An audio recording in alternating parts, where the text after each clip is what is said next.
அப்போது எல்லா மகான்களும் எல்லா சித்தர்களும் ஞானிகளும் என்ன சித்தரிக்கிறாங்கன்னா, நமக்குள்ளே தான் எல்லாம் இருக்குது, வெளியில் எதுவும் இல்லை. வெளியே வந்து ஒரு மாய உலகம், வெளியே வந்து ஒரு சிருஷ்டிக்கப்பட்டிருக்க ஒரு உலகம், நம்மனால் உருவாக்கப்பட்டிருக்க உலகம், ஒரு பாம்பை போல் இருக்கும் ஒரு கயிறு அப்படின்னு சொல்லிட்டு சொல்கிறாங்க.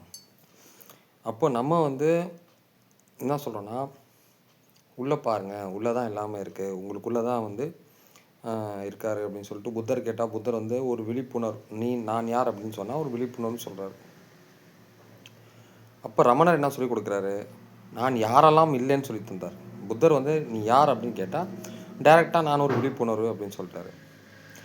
அதே ராமகிருஷ்ணன் என்ன சொல்கிறாரு, நான் ஒரு ஆத்மா அப்படின்னு சொல்கிறாரு. விவேகானந்தர் என்ன சொல்கிறாரு, நான் வந்து பரமாத்மாவோட பிள்ளை அப்படின்னு சொல்கிறாரு. இவங்க எல்லாம் சொல்கிறது ஒன்று தான். அப்போ ரமணன் என்ன சொல்கிறார், நான் யாரெல்லாம் இல்லை அப்படின்றார். நான் ஐம்புலன் இல்லை, நான் வந்து சிந்திக்கிற அறிவு இல்லை, நான் வந்து மனம் இல்லை, நான் வந்து ஆன்மா, மிஞ்சி இருக்கிறது என்னவோ அதுதான் அப்படின்றார்.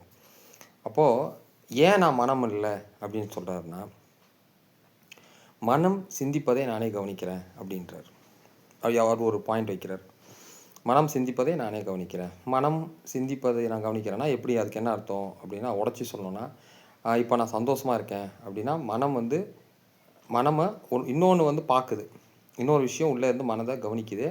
அந்த மனம் சந்தோஷமாக இருக்கிறத அது உணர்ந்து நமக்கு கன்வே பண்ணுது, நான் இப்போ சந்தோஷமாக இருக்கிறேன். மனம் நான் துக்கமாக இருக்கேன் அப்படின்னு சொல்லுது. அப்போ இன்னொரு விஷயம் சக்தி அதை கவனிச்சுட்டு நான் இப்போ சந்தோஷமாக இருக்கேன்னு நம்மளை சொல்லுது. அப்போது நான் மனம் இல்லை, நான் சந்தோஷமாக இருக்கேன், நான் சந்தோஷமாக இல்லை, என் மனசு பதட்டமாக இருக்குது அப்படிங்கிறத நான், அந்த மனம்தான் பதட்டமாக இருக்கிறத உணர்த்துதே தவிர நான் சுயமாக பதட்டமாக இருக்கேனா அப்படிங்கிற ஒரு கேள்வி இங்கே உருவாகுது. நல்லா புரிஞ்சுக்குங்க. மனம்தான் பதட்டத்துக்கும் சந்தோஷத்துக்கும் உணர்ச்சிகளுக்கும் உணர்வுகளுக்கும்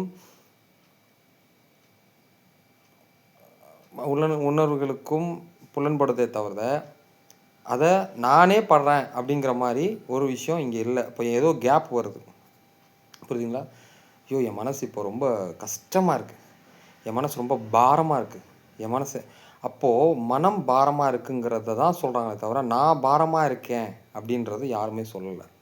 அப்போ இங்கே என்ன ஆகுது, அப்போ நான் மனம் இல்லை அப்படின்னு சொல்லிட்டு இங்கே ஒரு கன்ஃபர்மேஷன் வந்துடுது, இங்கே ஒரு டிட்டர்மினேஷன் வந்துடுது. அப்போ மனதை வந்து ஒருத்தர் கவனிக்கிறார், சரிங்களா? சலனமற்ற ஒரு விஷயம் கவனிக்குது, அதற்கும் உணர்ச்சி இல்லாதனால அதுக்கு உணர்ச்சி தான் ரெண்டு மனம் ஆயிரும். அப்போ ஒரு உடம்புல ரெண்டு மனம் இருந்தால் என்ன ஆகும், ஒரு மனம் இருக்கிறதுக்கே இங்கே தாக்கு பிடிக்க முடியல, ரெண்டு மனசு இருந்தால் என்ன ஆகும்? அதனால் ஒரே மனம்தான், அது என்ன பிரதிபலிக்குதோ அதை வந்து நம்ம உணர்ந்து சொல்கிறோம். அது என்ன உணர்ந்து சொல்லணும் அப்படின்னா இது நியூட்ரலாக இருக்கணும், புரியுதுங்களா? இது நியூட்ரலாக இருந்தால் தான் அது என்ன உணர்ந்து சொல்லுதுங்கிறத நம்ம கண்டுபிடிக்க முடியலாம். அப்போது நான் மனம் அல்ல அப்படின்னு அங்கே தீர்மானிக்கப்படுது. நான் உடம்பு இல்லை அப்படின்னு எப்படி தீர்மானிக்கப்படுறது? இப்போது சில பேர் ரெண்டு கை இல்லாமல் போய் என் கை ரெண்டு கை இல்லை அப்படின்னாலும் உயிர் பிழைக்கிறாங்க, ரெண்டு கால் இல்லைனாலும் உயிர் பிழைக்கிறாங்க. அப்போ அங்கே மனம் நான் உடம்பு இல்லை அப்படின்றது தீர்மானிக்கப்படுது. ஸோ உடலில் ஒரு பாகங்கள் குறைந்தாலும் நம்மளால் வாழ முடியும் அப்படிங்கிறதுனால, கண்ணு தெரியல காது தெரியலனா வாழ முடியும். அப்போது என்னவா இருக்கும் அப்படின்னு பார்த்தா, நம்ம சொல்ல வர்றது என்ன அப்படின்னா, நம்மளுடைய உள்ளே இருக்கிறத தவிர வேறு ஏதாவது வெளியில் இருக்கானா அப்படி பாருங்கள். நமக்குள்ளே தவிர வேறு ஏதாவது வெளியில் இருக்கா? புரியல. உள்ளே இருக்கிற விஷயம், அதாவது இப்போ நான் அப்படிங்கிறது நம்மளை யாரை சொல்கிறோம் அப்படின்னு ஃபஸ்ட்டு சொல்லணும். நான் அப்படிங்கிறத நான் யாரை சொல்கிறேன்னா, உள்ளே இருக்கிற அந்த விழிப்பு நிலையை நான் சொல்கிறேன் அப்படின்னா, அதை தவிர வெளியில் ஏதாவது இருக்குதா? அப்போ உங்களுக்கு கன்ஃபியூஷனை தீர்ந்து போயிடும். யோகிராம் சரத்குமார்கிட்ட போய் ஒருத்தர் கேட்டாரான், எனக்கு ஒரு சந்தேகம் அப்படின்னு. என்னன்னு கேட்டால்,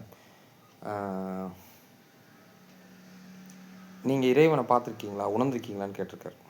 இந்த கேள்வி எல்லாருமே கேட்பாங்க. அதுக்கு அவர் என்ன சொல்லியிருக்காரு, இங்கே இறைவனை தவிர வேறு ஏதாவது இருக்குதா அப்படின்னு கேட்குறாரு. இந்த கேள்வியிலே பதில் பாருங்கள், இங்கே கேள்வி ஒரு கேள்வி வருது, ஆனால் அந்த கேள்விக்குள்ளே எத்தனை பதில் இருப்பாங்க. இங்கே இறைவனை தவிர வேறு ஏதாவது இருக்குதா அப்படின்னு கேட்குறாரு. அதே மாதிரி நமக்குள்ளே இருக்கிற அந்த விழிப்பு நிலையில் இருக்கக்கூடிய முழு ஆனந்தத்தை, சதாசித் ஆனந்தங்கிற மாதிரி முழு ஆனந்தத்தில் லயிச்சு கிடக்கக்கூடிய அந்த விழிப்பு நிலை ஆல்ரெடி பிளஸ்டு, அதுதான் ஆல்ரெடி பிளஸ்டு, ஆல்ரெடி கடவுள் அது அது பிறப்பும் இல்லை இறப்பும் இல்லைங்கிற ஒரு இதில் இருக்குது. அதை தவிர இங்கே ஏதாவது வெளியில் இருக்கா அப்படின்னா கிடையாது. ஏன்னா பிறப்புன்னு ஒன்று இருந்தாலும் அதுக்கு இறப்புன்னு ஒன்று இருக்கும். அது நேரங்காலத்தை கடந்தது. அது ஒரு உயர்ந்த அறிவு, ஒரு ஹையர் லெவல் ஆர்டர். சரிங்களா? அதுக்கு ஒரே இது வந்து அன்பு மட்டும்தான். அதுக்கு ஒரே இது தொடர்பு இறைவன் மட்டும்தான். அதை மீறி எதுவும் தொடர்பு இல்லை. ஆனால் அது அந்த அந்த பிரதிபலித்து அதை உணர்றதுக்கு அதுக்கு ஒரு உடல் தேவை, ஒரு வாகனம் தேவை. அந்த வாகனம் தான் இந்த உடம்பு. இப்போ அந்த உடம்பு வாயிலாக அது வெளியே பார்க்குறத தவிர கண்ணு பார்க்க கிடையாது. கண்ணால் பார்க்க இயலாது. கண்ணு இப்படி இருந்தால் பார்வை கிடைக்குமே தவிர கண்ணுக்கு பார்க்கும் சக்தி கிடையாது, காதுக்கு கேட்கும் சக்தி கிடையாது. ஆன்மான்னு ஒன்று இல்லை அப்படின்னா உள்ளுக்குள்ள அந்த லைஃப் ஃபோர்ஸ், அதாவது ஜீவன் அப்படி ஒன்று, உயிருங்கிறது ஒன்று இல்லை அப்படின்னா இது எதுவுமே பார்க்க முடியாது. சரிங்களா? அப்போ நமக்கு தேவை இந்த உடலை கடந்து போன அந்த சக்தியை உணரணும் அப்படிங்கிறதான். ஏன்னா பிறப்பும் இறப்புக்கும் நடுவில் இருக்கக்கூடிய இந்த உடம்பு நாம் கிடையாது. நல்லா புரிஞ்சுக்கணும். பிறப்புக்கும் இறப்புக்கும் நடுவில் இருக்கக்கூடிய இந்த உடம்பு நமக்கு கொடுக்கப்பட்டிருக்க ஒரு கருவி. அதை பயன்படுத்திக்கிட்டு நாம் இறைய நாமத்தை ஜபிச்சுக்கிட்டு, இறைவன் சிந்தனையை சிந்திச்சுக்கிட்டு, அவருடைய பஜனை பாடிக்கிட்டு, அவரை பாடலை பாடிக்கிட்டு, அவருடைய இது நம்மளுடைய பாவத்தை நஷ்டத்தை கழிக்கிறதுக்காக இந்த பிறப்பு எடுத்துக்குமே தவிர நாம் இந்த உடம்பு கிடையாது. உடம்புக்காக வாழ முடியாது. உடம்புக்காக வாழ்ந்தவங்க யாருமே ஜெயிச்ச சரித்தமே கிடையாது. இதுக்கு ருசியும் அடங்காது, இதுக்கு பசியும் அடங்காது, இதுக்கு ஆசையும் அடங்காது, இதுக்கு மோகமும் அடங்காது, இதுக்கு பொறாமையும் அடங்காது, இதுக்கு கோபமும் அடங்காது, இதுக்கு பதவி ஆசையும் அடங்காது, பெண் பொன் மண் ஆசையும் அடங்காது. ஆனால் ஆன்மான்னு உணர ஆரம்பிச்சிட்டா அதற்கு மேலே அடைவதற்கு எதுவும் இல்லை, அதற்கு மேலே ஆசைப்படுவதற்கு இல்லை. புரியுங்களா? ஒரு பூமியே உங்கள் பேர் எழுதி வச்சாலும் அந்த ஆன்மாவுக்கு இணையாக இங்கே ஒரு சந்தோஷம் கிடையாது, ஆன்மாவுக்கு இணையாக ஒரு ஆனந்தம் இங்கே கிடையாது, ஆன்மாவுக்கு இணையாக ஒரு சமாதானம் இங்கே கிடையாது. அப்போ அப்படி ஒரு பேரானந்தத்தை தரக்கூடிய அந்த ஆன்மா தான் நாம். அதை உணர்வதற்கு என்ன அப்படின்னா நமக்குள்ள நாம் பயணிச்சுக்கிட்டே இருக்கணும். சதா நேரம் டைம் கிடைக்கும்போது தனிமையில் நாம் நமக்குள்ளே பேசணும், நமக்குள்ளே பார்க்கணும், நமக்குள்ளே அந்த சக்தியை உணர பார்க்கணும். நான் உடம்பல்லை, நான் உடம்பை கடந்த சக்தி, நான் உடம்பில்லை, நான் உடம்பில்லை, நான் உடம்பில்லைன்னு சொல்லிக்கிட்டே இருக்கணும். ஏன்னா அப்பேற்பட்ட ஒரு சக்தியை உடம்புக்குன்னு சொல்லி அந்த சக்தியோட மகிமையை குறைச்சிடக்கூடாது. அந்த சக்தி மகிமை தான் ரொம்ப பெரிய சக்தி. அது இறைவனுங்கிறது பெரிய சக்தி, மகத்தான சக்தி. அவரை கொண்டாந்து இதில் உடம்புல வச்சு உங்களுடைய லிமிட்டேஷன்ஸை குறைச்சிடாதீங்க. நீங்கள் ஒரு மிகப்பெரிய சக்தி வாய்ந்தது உங்களால்.